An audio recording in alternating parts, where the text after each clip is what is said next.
it's very exciting to be here. Great turnout. Thanks so much for giving us the opportunity to participate in this event. What we're going to talk about today is the changing role of brand in healthcare. Healthcare is different than other industries. Very often we see there's a lag in healthcare, 5 or 10 years behind other industries, and brand development is no different. So what we want to do this evening, and what today or tonight is about, is first off, explain to you Interbrand Health's philosophy on why brand in the healthcare space is different. And then talk about how the role of brand in the healthcare space is beginning to evolve. So to give you a little bit of background, so Interbrand Health. Interbrand is the world's largest brand consultancy. We have offices in 36 offices around the world and over 1,200 employees. Within Interbrand, there's a boutique group dedicated specifically to the health and healthcare industry. That would be Interbrand Health. And there's about 50 of us around the world, and our sole purpose is to develop brands and manage brands for the healthcare industry. At Interbrand, philosophically, we believe that all brands are built on a big idea. At Interbrand, our big idea is that brands have the power to change the world. And then in healthcare, we take it a step further, that brands have the power to change lives. And you can see some of the iconic brands we've worked on, from naming Viagra to doing a lot of corporate work. It's not listed here. We were actually heavily involved when Merck acquired Schering-Plough and looking at the corporate brand strategy for that acquisition. But again, everything we do is focused on healthcare. So what is a brand? What I can tell you is what a brand is not. A brand is not a trademark. A brand is not a logo. At Interbrand and Interbrand Health, we view brand as an economic asset. That if managed correctly, a strong brand will engender loyalty, create value, and ultimately drive choice and demand. The best way to exhibit that is a simple example. So here we have 2 cups of coffee. On the left is the standard cup that you would get at your local coffee cart or local deli. It's good quality, it's excellent flavor, it's cheap, but it's not branded. On the right, we have everybody's favorite or least favorite, Starbucks, where there are many of us that either walk past the coffee cart every day and go into Starbucks and pay $3, $4 for a similar cup of coffee. So why do we do that? Well, Starbucks is a brand. We have an experience with that. We expect an experience. We can go anywhere in the world and get a cup of coffee from Starbucks and have that similar experience. And that's the point. A brand creates an experience with a customer. It also commands a premium. One of the things we're going to talk a lot about today is valuing brand, or brand value. And what brand value actually measures is the current and future earnings attributable to brand. So again, a brand is not, it's not fluff. It's a business asset that allows us to quantify the impact, or it's an asset for you to drive revenues and growth for your organization.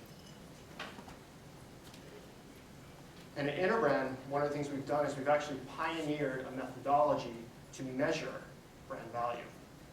Every year, Interbrand releases the best global brands. And we just released the 2011 version this past October. And again, this is a methodology that will actually puts a tangible financial value on an intangible asset like a brand. Now, I don't know if anybody has seen this, and definitely want to make this a little more interactive, not just me speaking the whole time, but if anybody would want to venture a guess as to what do you think is the most valuable brand in the world today? Apple, we have Coke. Google. Well, somebody is right. It's actually Coke. Any guesses on how much the Coca-Cola brand is worth these days? 16 billion. One higher. It's actually worth between 71 and 72 billion dollars. That means current and future revenues attributable to brand or branded revenues, $72 billion. So what I wanted to show, so here are the top 10 global brands as analyzed by us. So top of the list is Coca-Cola. But you can see here, I mean, a lot of, Apple's top of the list, McDonald's, I think there was a Google, I don't know. But you see some pretty iconic brands. One thing you'll notice here, though, no healthcare brands. And that's to be somewhat expected. I mean, again, these top 10 in the world, big brands. So let's take it a step further. This is the top 100. And for Johnson & Johnson, number 83, congratulations. So again, a lot of iconic corporate brands on this list, but there's kind of a common theme that you'll see. We've actually analyzed or grouped the best global brands by sector.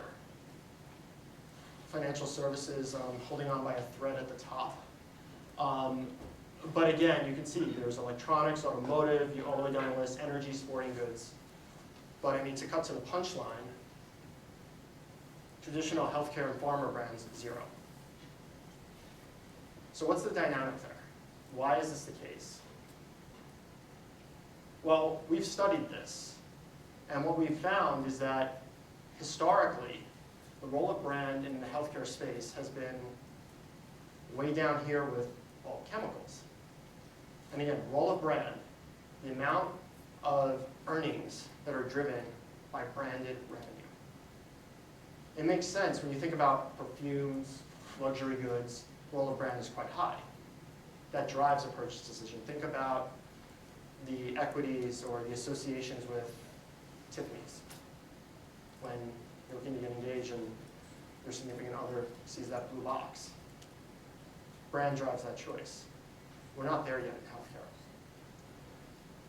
Philosophically, and if there's one major takeaway or one philosophical thing you get out of this, is that we believe that brand is the most underutilized business asset in the healthcare sector.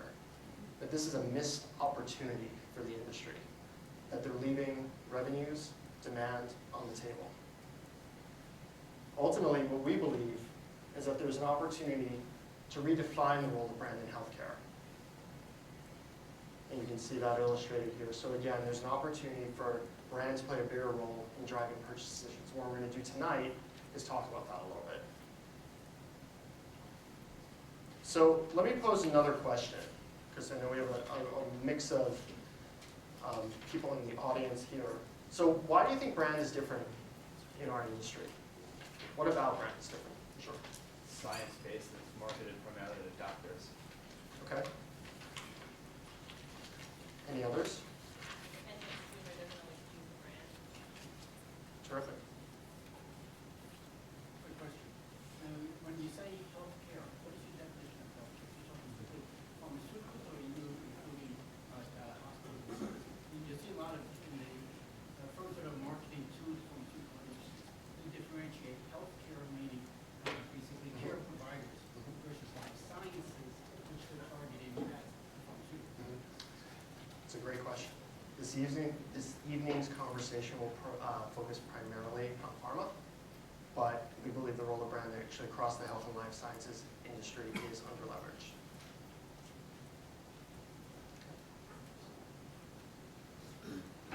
So any other reasons why brand is different in our industry? Because there's a standard expectation that everything must work to a certain type of sufficiency, Okay. so that there's no need for stratification or tier of what's better than the others. Sort of like FDA approves it, it's supposed to work. It doesn't work target expectation. Okay. So very fun. Oh, good participation. Well, I mean, partly if you're taking a healthcare product, like you must already have been sick or something like that. And so if Coke have a recall, Mhm. it doesn't necessarily mean that someone's going to die. If Good. Merck have a recall, someone could, it could be a lot more life-threatening. So it's difficult to love a brand that's giving you life. You guys must have flipped ahead. This is really good. One more. When it's expired, Okay. people want to say, I want Lipitor as my drug, as opposed to whatever else, because when it's gone, the company's still there, but the drug is no longer has the same value. Terrific. So good, you touched on a lot of themes that we're actually prepared to talk about, which is always helpful. So first and foremost, I mean, I think there were a couple of responses around this that, in general, we have a very complex set of audiences that we're speaking to. We have a payer group who are, as we know, increasing in power and influence, given healthcare reform and everything else that's going on, especially in this country.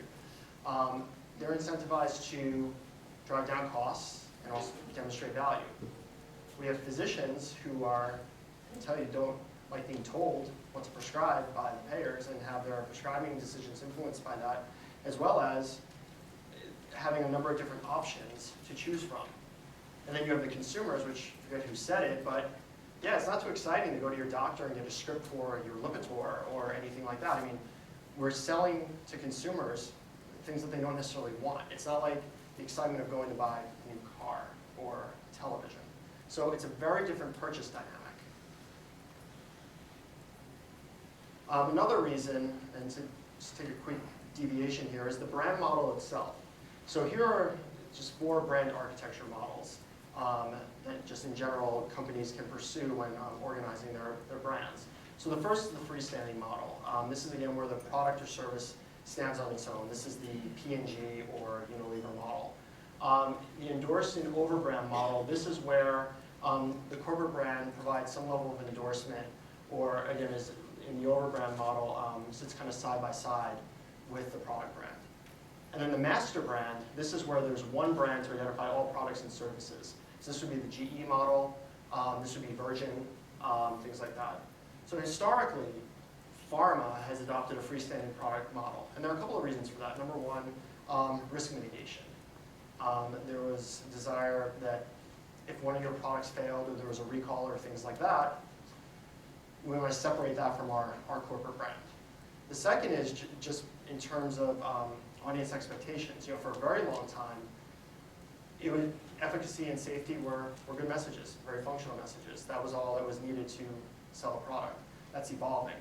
And the third is the efficient marketing itself. So touched on the point that you had that blockbuster model, that primary care model for a very long time, where it was actually more efficient to put your equities or put your investment into a particular product brand because it's going to be sold to the masses, on the billions of dollar level. So again, the brand model itself is a little bit different versus other industries where you see more of a mix of all this.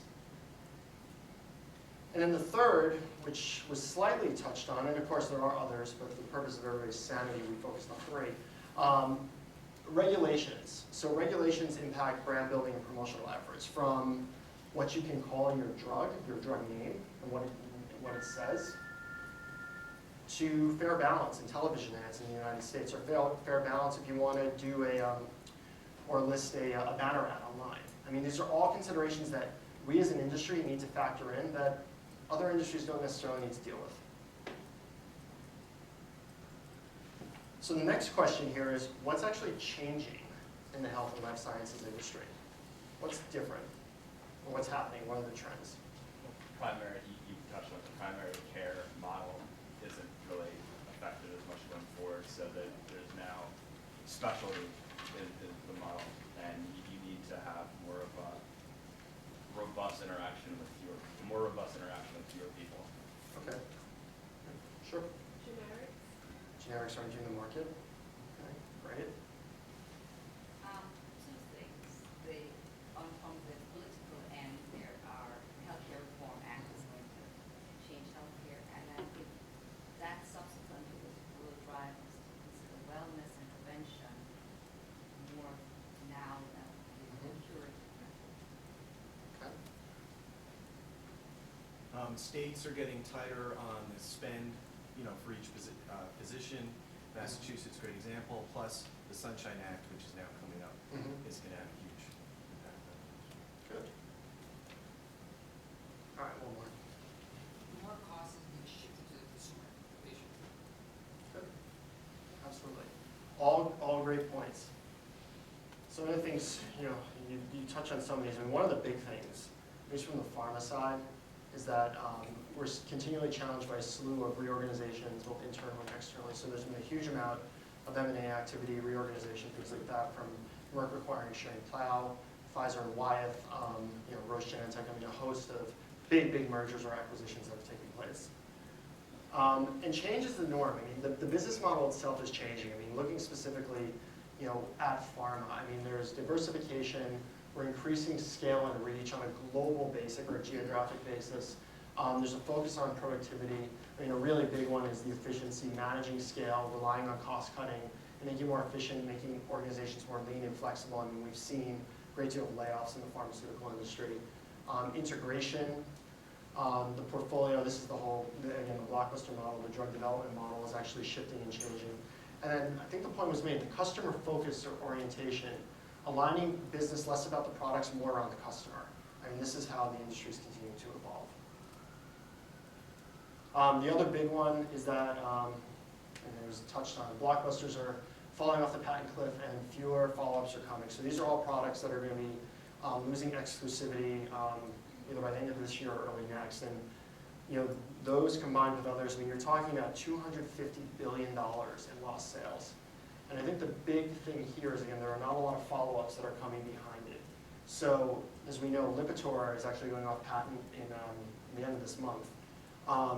And again, this is going to be a big blow. I mean, the Wall Street Journal called this the biggest blow to the chronic disease gravy train that pharma's enjoyed for all these years.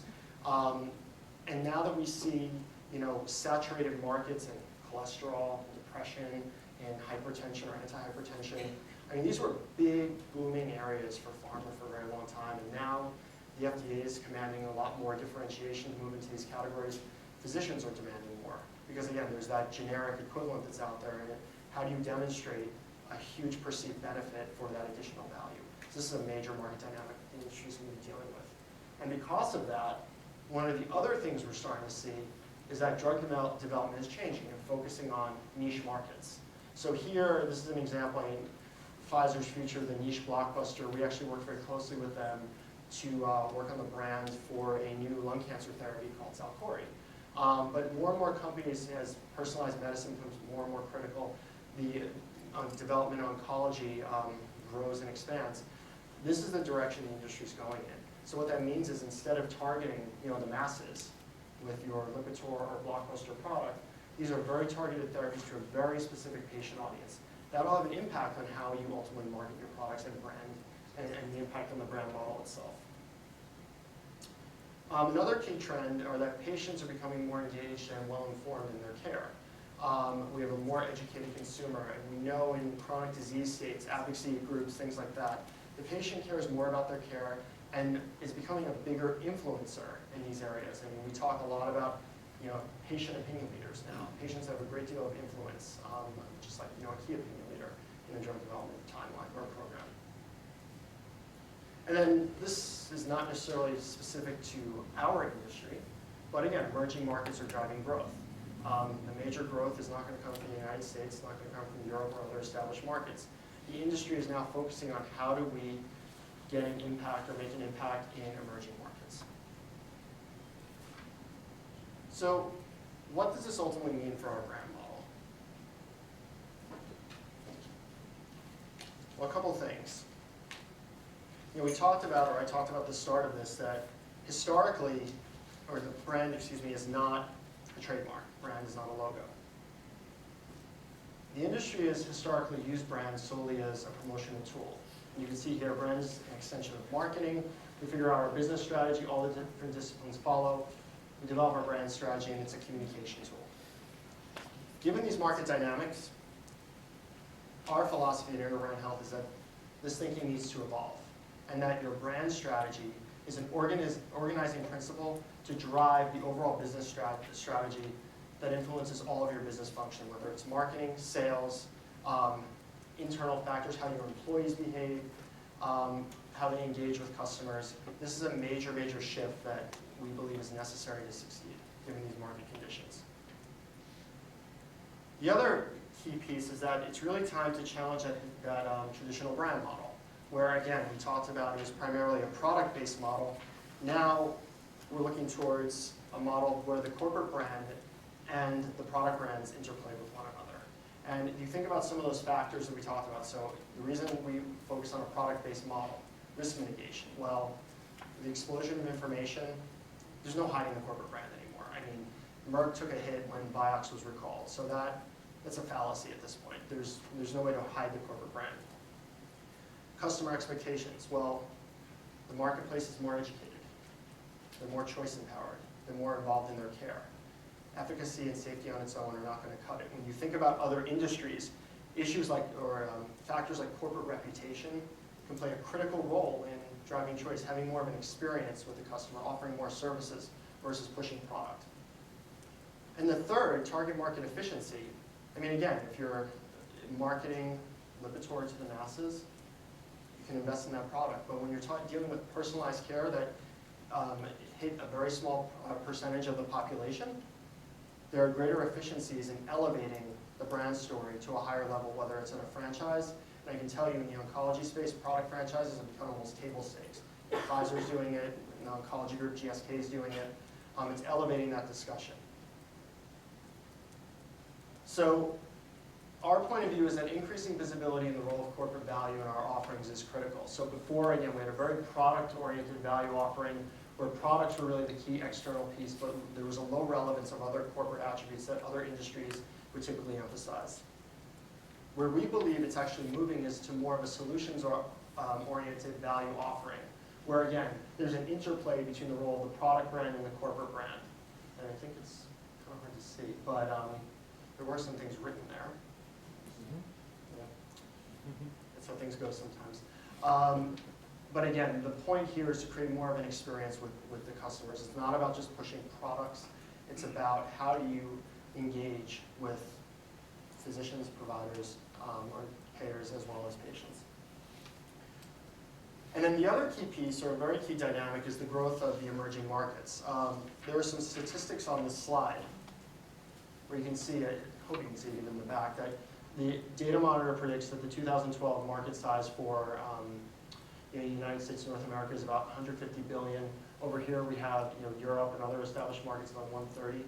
The number for emerging markets is about $235 billion.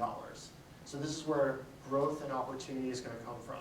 And our point of view is that companies that have a strong corporate brand reputation outside the United States will have greater efficiencies and greater purchasing across the breadth of their portfolio. I mean, there's a very different brand dynamic in these emerging markets where there aren't a lot of product brands. There are issues around counterfeiting and the actual, the source of where the product is coming from. There are concerns there. So having a strong corporate brand can actually play a major role in driving choice in those particular markets. And the long-term implication of that is, if this is where the growth is going to come from, then getting behind a true global corporate brand, an organization can really drive forward its business performance. And this is where ultimate growth can come from. So what does this mean overall? I mean, one of the other big things that we're seeing is that some of our clients and companies within the healthcare space, the pharmaceutical industry, are beginning to really invest earlier in brand. So when we get involved in projects, very often at a product level, we can either be brought in to name a product, to develop the early positioning, to develop the core brand essence of it. What we're starting to see more and more of is that companies are beginning to invest in brand earlier. What does that mean?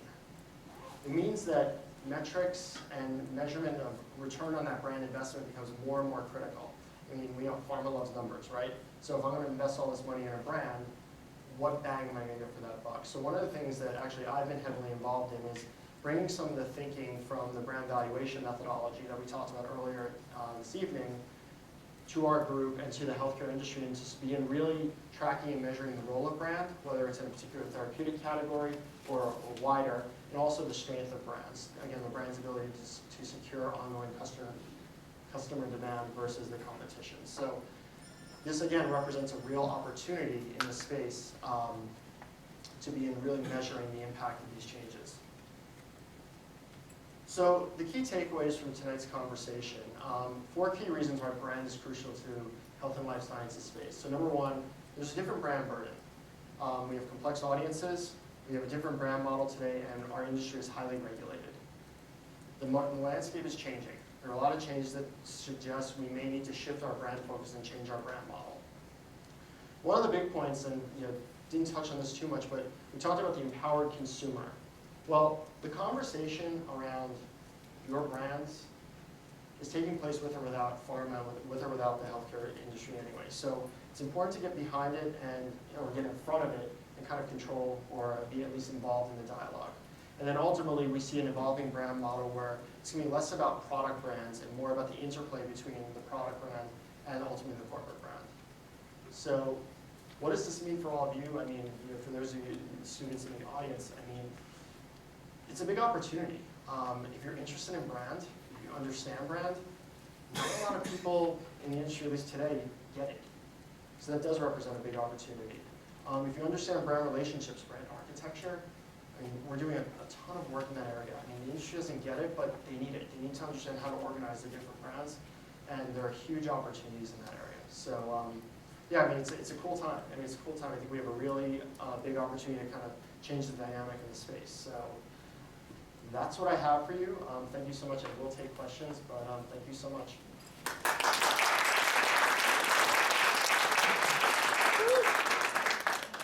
FDA has a very strong restriction on the brand. So can you talk about a little bit about FDA's opinion on this brand for consumers? Sure, yeah, I mean, in general, there are a number of rules with the FDA. I mean, I can speak about a few specific brand elements around, with brand names specifically, there are a lot of regulations around what you can and cannot say with a brand name. They're also highly concerned around confusion with different brand names. There are a host of restrictions on, whether or not how you promote. There's a whole division that, is there just kind of slap the industry's hands called DDMAC that just, really limits and engages with, or limits the industry on how they promote. So there are a lot of different areas within the FDA that really limit the ability of the industry to truly market the products correctly. I mean, one of the big areas is where the FDA does not have a clear point of view, and I'm not a subject matter expert on this at all. But in social media, I mean, the FDA just not gotten their act together at all. And they're for a while treating it like traditional media, which as we all know is a completely different dynamic. So yeah, it's a big challenge. Pharma companies have been demonized a great deal in the press and by politicians in the last 10, 15 years. Some of that they brought on themselves with DTC advertising in the late 1990s. Why would they want to continue to raise the profile of the corporate brand? I think there are opportunities. I mean, one of the things we've actually been involved in is, pharma's doing a lot of good things that they're not always getting credit on. I mean, we've actually worked, I don't know if anybody's familiar with Merck. Merck recently released it's a $500 million investment to impact women's mortality and childbirth. And it's called Merck for Mothers. I think you're going to see a lot more where the industry realizes that corporate responsibility, things like that, are opportunities to kind of move away from the demonization, which you talked about. I mean, I think that's one thing that's really going to change things a little bit, and see a big change there. What is, you just mentioned Merck, and they're in a strong battle with a much smaller company, Vertex, right now in the HCP space. Can you talk about how the possible further leveraging of the corporate brand could change dynamics of startup companies versus larger companies that could have more resources or not necessarily bring to bear right now? Yeah, I mean, I think there's an opportunity. I mean, I think Merck has a lot of resource and muscle where if they establish a relationship with physicians, different audiences, they can offer a lot more than a smaller player like Vertex potentially. They can lean on that and offer different experience, different services, different engagement with physicians. So that would be the potential opportunity, if of course they don't eventually swallow them up. You talk about emerging markets. I'm very interested, a lot of our clients are focused on China. It's a big topic these days. I mean, it's such a different dynamic with heavy government control. When you go to clients and advise them, the whole concept of brand is a whole different dynamic when it comes to China. What do you have what are your keys to success as so many of these companies are trying to enter China? Yeah, I think again, it's going to be more difficult to do it at the product level because there's just a host of issues at the product level with the IP, things like that. Again, I think it really comes down to establishing or investing in the brand at a corporate level. Pfizer or Merck or whoever it may be is going to have greater equity there, and I think that's where the investment makes the most sense. I mean, that would definitely be one watch out for success. Two more.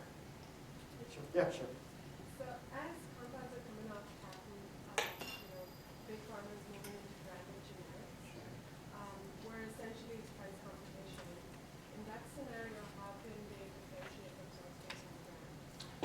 question. I mean, philosophically, I think what you can do is, and we haven't done any research on this, but this is just my point of view. I mean, I think there's an opportunity that, let's say Pfizer with Lipitor going off patent. Is there a demand driver, is there a driver in the market to say, well, I've been on Lipitor for 10 years, and it's gone off patent, and my insurance company won't cover it anymore, but let's say Pfizer develops a branded generic. Will there be a switch over there, and could Pfizer potentially command a price premium? Let's say it's a penny or 2 pennies more per pill, things like that, and there's equity that that product comes from Pfizer.